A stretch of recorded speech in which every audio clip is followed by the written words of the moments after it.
Guys, మీరు పసుపు నీళ్ళల్లో కలిపి వీడియో చేస్తున్నారా? అయితే వెంటనే ఆపేసి వీడియోని వాళ్ళకి షేర్ చేయండి.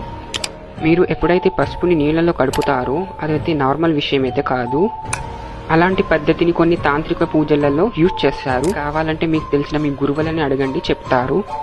అలా చేయడంతో మనకి నెగటివ్ ఎనర్జీ అనేది అట్రాక్ట్ అవుతాయి. ఇలాంటి వీడియోస్ని అస్సలు జోక్గా చేయకూడదు.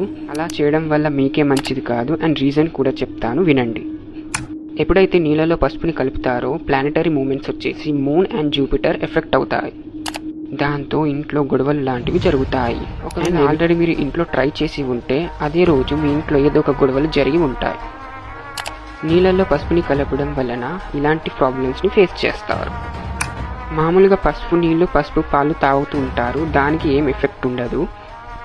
కానీ జోక్గా నీళ్ళల్లో పసుపు కలిపి వీడియోస్ చేయడం, తమాషా కోసం చేయడం ఇదైతే కరెక్ట్ కాదు. ఇలా చేస్తున్న వారికి లేదా చేయాలనుకున్న వాళ్ళకి ఈ వీడియోని షేర్ చేయండి.